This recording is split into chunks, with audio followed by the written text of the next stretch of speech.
অন্নপূর্ণা পুজোর পরের দিন জেঠিমার বাড়িতে আমাদের আমিষ খাওয়ার নেমন্তন্ন থাকে প্রতি বছরই। তো সেই মতোই চলে গেলাম জেঠিমার বাড়িতে। গিয়ে দেখো প্রচুর লোকজনের ভিড়।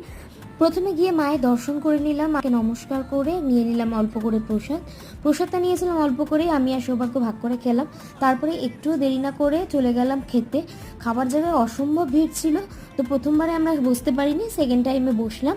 তারপরে চলে এলো গরম গরম ফিশ চপ আর মাটন বিরিয়ানি। ছাদের যেমন হলকা রোদ্দুর আর তেমনি গরম মাটন বিরিয়ানি, দুটোর একদম দারুণভাবে উপভোগ করলাম। তারপরে চাটনি পাঁপড় আইসক্রিম খেয়ে আমরা তাড়াতাড়ি বেরিয়ে পড়লাম, কারণ সৌভাগ্যকে যেতে হতো অফিস। সো আমাদের টাটা করে তাড়াতাড়ি বেরিয়ে পড়লো অফিসে। আর যেহেতু ছিল রামনবমী, আমি আর দাদা ঠিক করলাম বড়নগর বাজারে যাব রামনবমীর র্যালি দেখতে। অনেক কিছু শুনেছিলাম, অনেক কিছু ভেবেছিলাম দেখব, বাট অতটা কিছু হয়নি। বাট যেটুকু দেখলাম বেশ ভালো লাগলো। আর আশা করি তোমাদেরও ভিডিওটা ভালো লেগেছে। আজকের মতো এইটুকুই।